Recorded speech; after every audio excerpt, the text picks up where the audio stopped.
नमस्कार फ्रेंड्स, नेपाल की इस नई सीरीज में आपका स्वागत है। रिसेंटली हमने अपनी जन्मभूमि सीरीज पूरी की, जिसके लिए हमें नेपाल आना था, और आज से हम नेपाल का नया सफर शुरू कर रहे हैं, जो कि काठमांडू से शुरू होने वाला है। नेपाल आने के लिए आपके पास मल्टीपल ऑप्शंस हैं। हम गोरखपुर में थे, इसलिए गोरखपुर से नौतनवा होते हुए हम पहुंच गए नेपाल बॉर्डर। आप रक्सौल के रास्ते भी नेपाल आ सकते हैं। नौतनवा से नेपाल बॉर्डर आप पैदल ही क्रॉस कर सकते हैं, और बॉर्डर क्रॉस करते ही आपको बहुत सारे ऑप्शंस आगे जाने के लिए मिल जाते हैं।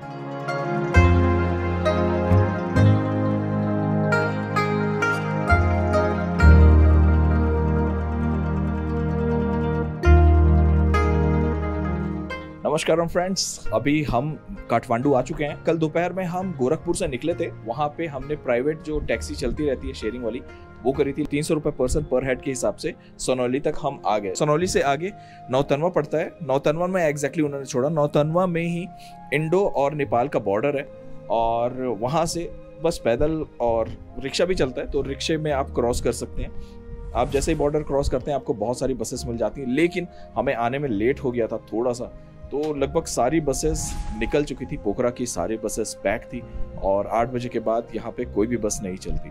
लकीली थोड़ा और खोजने पे हमें एक काठमांडू की बस मिल गई।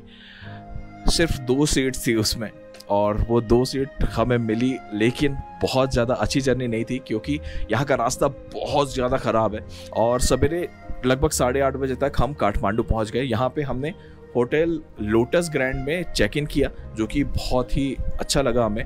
बाहर से दिखने में तो ठीक ठाक सा है, लेकिन अंदर मैं आपको दिखाता हूँ ये कैसा है।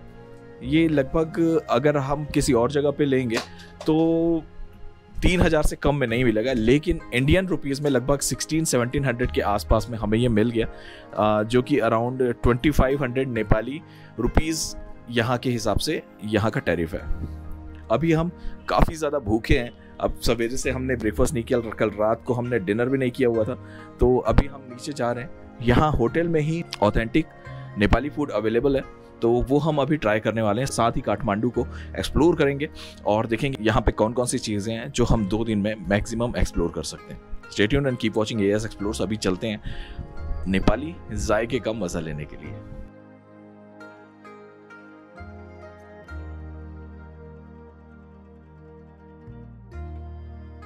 नेपाली डिशेस यहाँ पे अवेलेबल हैं, जिसमें थकाली थाली सेट है, और ये तो नॉनवेज है। फिर नीचे के 2, उसके बाद इंडियन थकाली सेट भी है। ये क्या है? ये मिक्स वेज है। मिक्स वेज है। ये साग फ्राई। ये साग फ्राई। अच्छा। दाल फ्राई, और काऊ का दही, और नेपाली घी। ओके। पापड़, सलाद एंड चावल। अभी टमाटर का अचार आ रहा है। फ्रेंड्स, ये बहुत टेम्पटिंग सा दिखने वाला है। वेज सूप का बहुत अमेजिंग लग रहा है। ओए होए, बहुत ज़्यादा गर्म होता ही है।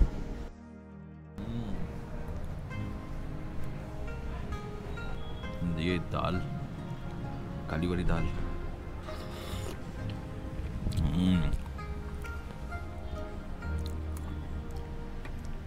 Mix veg.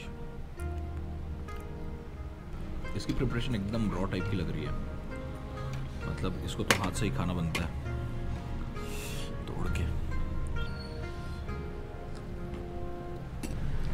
बहुत सिंपल है, और इसमें किसी भी तरह का मसाला नहीं है। स्मोकी फ्लेवर, और स्पेशली ये जिसका तड़का लगा हुआ है लाल मिर्च का और नमक, ये 3 चीज़ का टेस्ट आ रहा है।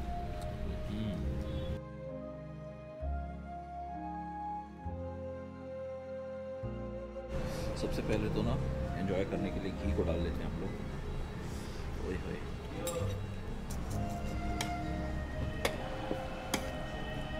फ्रेंड्स, इसकी घी का टेस्ट इतना ज़बरदस्त है कि आप सिंपली घी मिला लो राइस में और थोड़ा सा नमक, और आप उसको ऐसे ही ख़त्म कर सकते हो। इतना बेहतरीन इसका टेस्ट है। दाल के साथ भी तो अच्छा लग रहा है, लेकिन मुझे सिंपल सिर्फ इसके साथ बहुत ज़्यादा टेस्टी लग रहा था। सब्जी भी बहुत सिंपल बनी हुई है। दही अल्टीमेट है, पूरा पैसा वसूल है। 400 रुपीज़ इस थाली की कॉस्टिंग है नेपाली रुपीज़ आई गेस।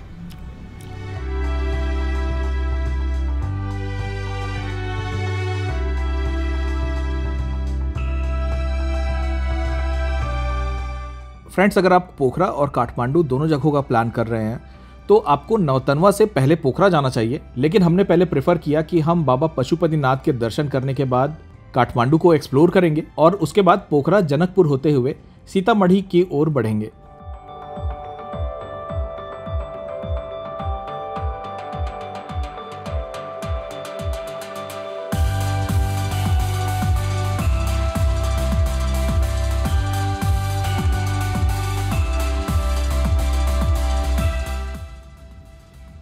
आज मॉर्निंग हम पहुंच चुके हैं काठमांडू और आज हम यहाँ के 3 मस्ट विजिट प्लेसेस एक्सप्लोर करने वाले हैं, जहाँ पे हमारा पहला डेस्टिनेशन है यहाँ का स्वयंभू टेम्पल। इस मंदिर का इतिहास कहता है कि ये लगभग 2000 साल पुराना मंदिर है।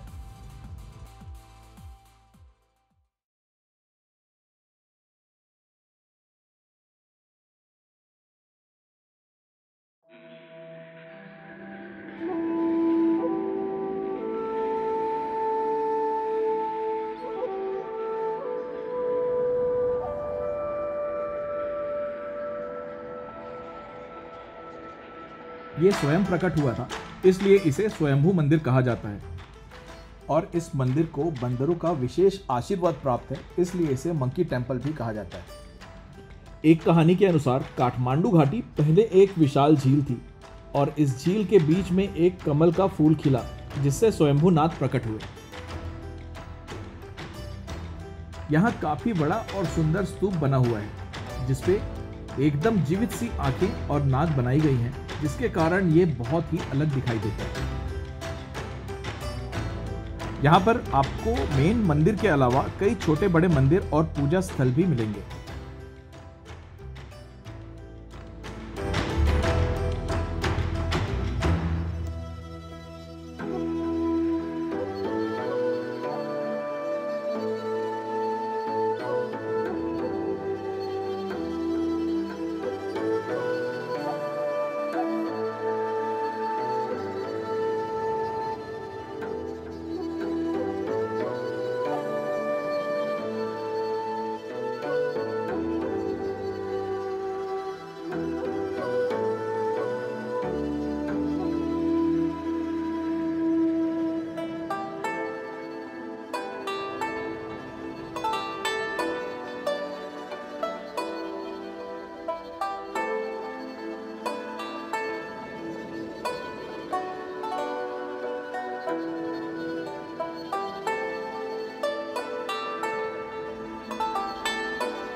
यहाँ के कुछ पॉइंट्स ऐसे भी हैं जहाँ पे आके आप पूरे शहर का नज़ारा ले सकते हैं।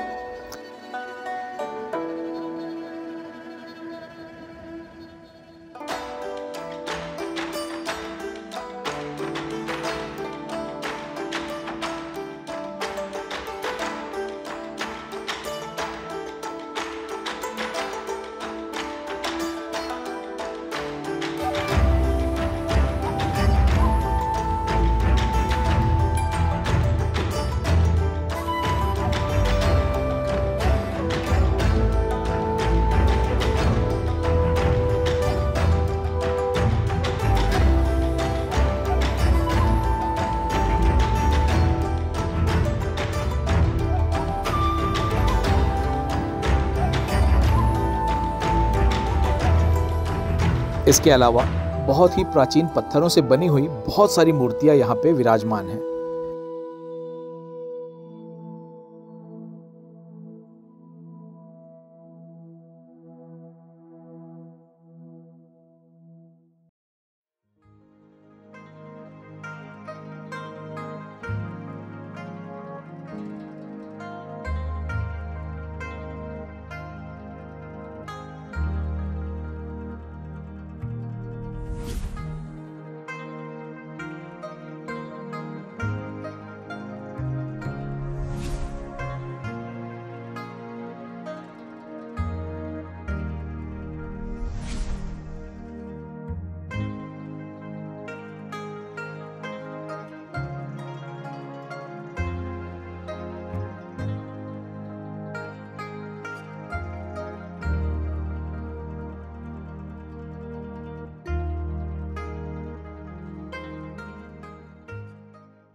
ये काठमांडू के मस्ट विजिट प्लेसेस में से एक है।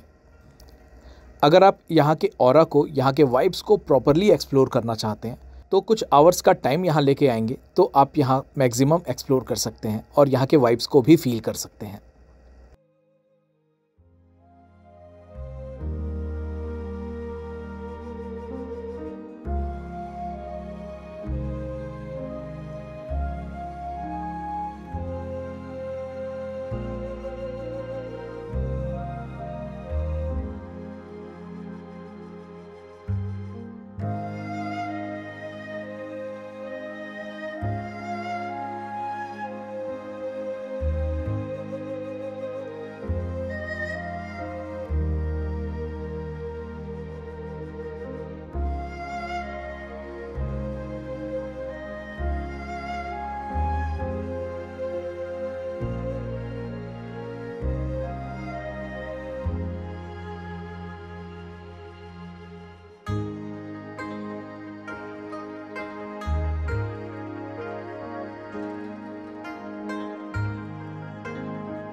फ्रेंड्स, यहाँ एक छोटा सा म्यूजियम भी है जहाँ पे एंशिएंट मूर्तियाँ आप देख सकते हैं।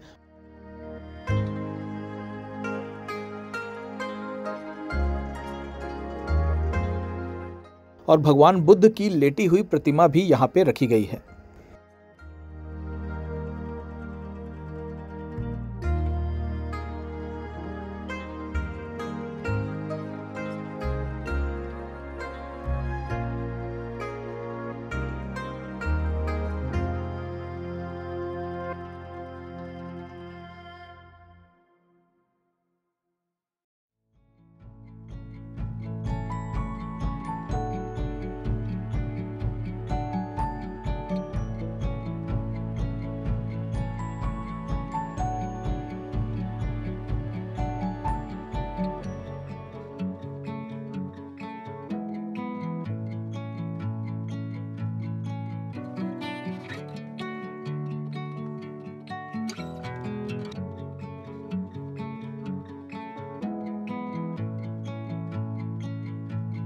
अगर आप विंडो शॉपिंग के शौकीन हैं तो भी यहाँ पे बहुत सारे आपको शॉप्स नज़र आएंगे जहाँ पे आपको एंटीक्स और बुद्धिस्ट कल्चर की बहुत सारी चीज़ें आपको यहाँ पे मिल जाएंगी।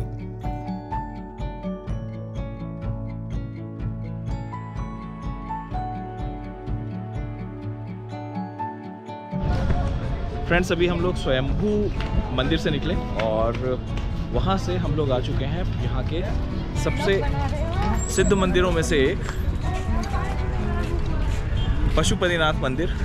ऐसे तो माना जाता है कि सारे ज्योतिर्लिंग कंप्लीट करने के बाद फाइनली लास्ट में यहाँ आना चाहिए, लेकिन हमें पहले ही मौका मिल गया, पहले ही बाबा जी ने बुला लिया तो हम पहले आ गए और अंदर से आपको यहाँ की स्टोरीज़ और यहाँ की मान्यताएं शेयर करते हैं। नेपाली 250 और इंडियन 150 रुपीज़ का ये भगवान की पूजा सामग्री है। जय पशुपतिनाथ। फ्रेंड्स, पशुपतिनाथ मंदिर को लेकर बहुत सी कहानियां प्रचलित हैं, जिनमें से एक कहानी ये भी कहती है कि भगवान शिव और माता पार्वती ने जब हिरण का रूप धारण किया और भगवान विष्णु और ब्रह्मा जी उन्हें ढूंढने के लिए निकले, तब भगवान शिव उन्हें हिरण के रूप में हिमालय में मिले, जिनकी एक सींग और 3 आंखें थी। श्री विष्णु और ब्रह्मा ने उनकी सींग पकड़कर उन्हें वापस अपने रूप में आने और वापस चलने को कहा, जिससे महादेव की सींग टूट गई और तब महादेव भागमती नदी के दूसरे ओर कूद गए और उन्होंने निर्णय लिया कि वे हिरण के रूप में ही यहाँ रहेंगे और पशुपति कहलाएंगे। उन्होंने आशीर्वाद दिया कि जो उनकी इस रूप में आराधना करेगा उसे महादेव की कृपा मिलेगी और कभी पशु योनि में जन्म नहीं लेना पड़ेगा।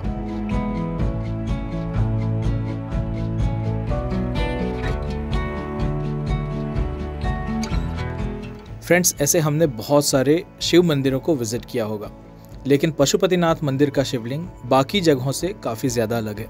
यहाँ के लिंग में 4 दिशाओं में 4 चेहरे बने हुए हैं, जो भगवान शिव के 4 अलग अलग रूपों को दर्शाते हैं और चारों मुख शिव के अलग अलग गुणों को भी व्यक्त करते हैं। और भक्तों को कृपा प्राप्त करने के लिए अलग अलग मार्ग को भी ये दिखाता है। भगवान पशुपतिनाथ का मंदिर बागमती नदी के किनारे में ही स्थित है और इस नदी के तट पर हमेशा चिताएं जलती रहती हैं, जिसे नेपाल के लोगों के लिए अंतिम संस्कार का एक पवित्र स्थान भी माना जाता है। ऐसा कहते हैं कि यहाँ के चिता की आग कभी बुझती नहीं है और यहाँ अंतिम संस्कार करना मोक्ष प्राप्ति का मार्ग भी माना गया है।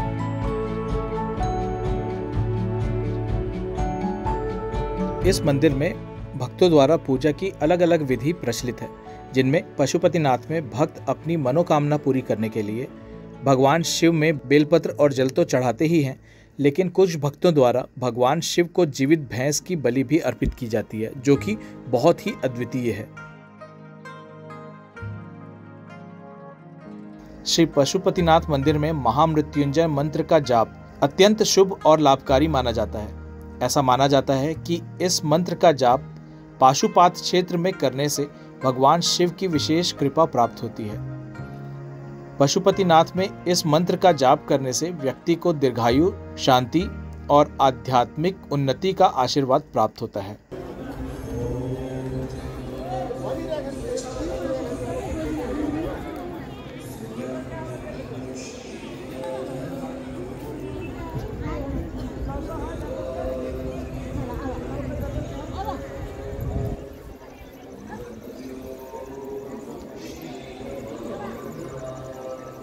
मंदिर के अंदर फोटोग्राफी वीडियोग्राफी तो अलाउड नहीं है, लेकिन जैसे ही हम अंदर जाते हैं पशुपतिनाथ मंदिर में भगवान शिव के वाहन नंदी की एक विशाल प्रतिमा स्थित है। कहा जाता है कि ये प्रतिमा भगवान शिव की ओर लगातार देखती रहती है और शिव का ध्यान करती है। ऐसा माना जाता है कि भक्त जब नंदी के कान में अपनी इच्छाएं बताते हैं तो वे सीधे भगवान शिव तक पहुंचती है। हालांकि ये मंदिर सदियों पुराना माना जाता है, लेकिन इसका स्वरूप आज भी नहीं बदला।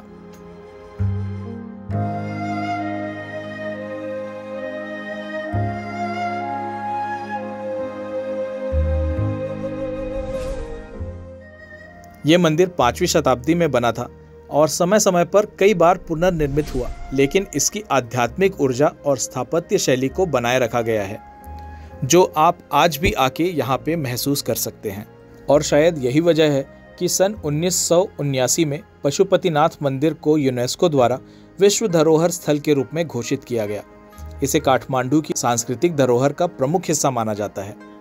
हर साल लाखों भक्त और पर्यटक यहाँ शिव की आराधना के लिए आते हैं। पंचधुनी तपस्या। इस स्थान को भक्तों के लिए मोक्ष का स्थान भी माना जाता है। ऐसा कहते हैं कि यहाँ पूजा करने और भगवान पशुपतिनाथ के दर्शन करने से मनुष्य को मोक्ष की प्राप्ति होती है और यहाँ प्रार्थना करने से व्यक्ति जन्म मृत्यु के चक्र से मुक्त हो सकता है।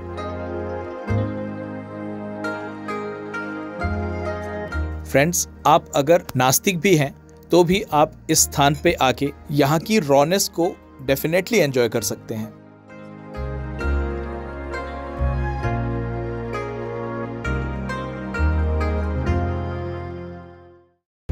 फ्रेंड्स, पशुपतिनाथ भगवान के दर्शन करने के बाद अभी हम निकल रहे हैं हमारे अगले डेस्टिनेशन के लिए। बौद्ध स्तूप जाने वाले हैं हम लोग अभी, और देखते हैं वहाँ पे कैसा एक्सपीरियंस होता है, क्योंकि अभी आज का 2 एक्सपीरियंस था वो ज़बरदस्त था हमारा। फ्रेंड्स, अभी हम बौद्ध स्तूप वाली एक जगह है, वहाँ जा रहे हैं। ये एरिया देख के लगता है कि ये पूरा टिबेटन बेस्ड एरिया है, क्योंकि यहाँ पे सारे टिबेटन रेस्टोरेंट और होटल्स भी दिख रहे हैं। चलिए देखते हैं कि कैसी है ये जगह। हेलो।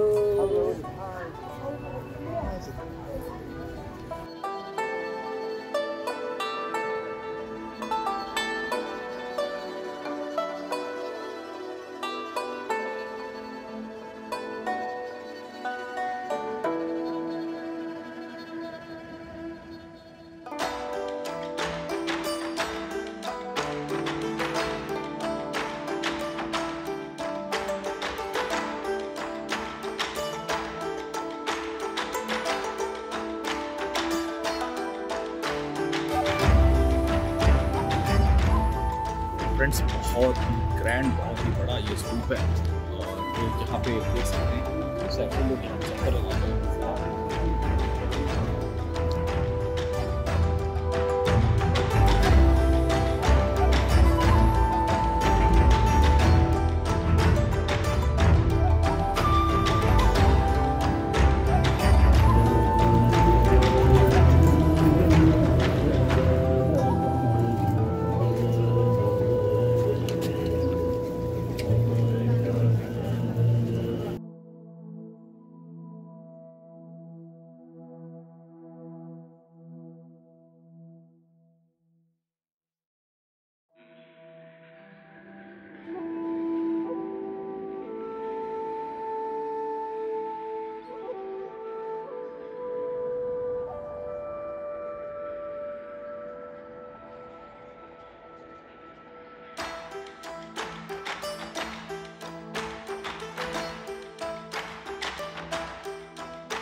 यहाँ के लाफिंग में जो डिफरेंट है वो मूंगफली जो डली हुई है।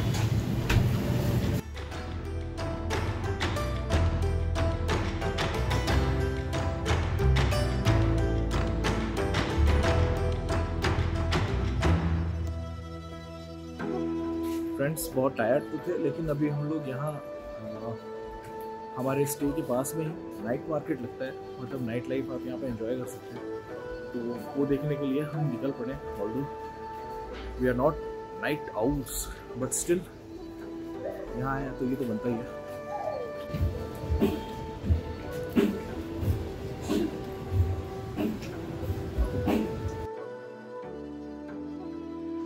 तो फ्रेंड्स डे 1 में हमने यहाँ के 3 जगहों को एक्सप्लोर किया, जिसका एक्सपीरियंस काफ़ी अच्छा था। वापस आने के बाद हम थामेल मार्केट वॉक करते हुए एक्सप्लोर करने के लिए निकले। यहाँ की नाइट लाइफ काफ़ी अच्छी है और अगर आप पार्टी एनिमल हैं तो आप इस जगह को बहुत ज़्यादा एंजॉय करने वाले हैं।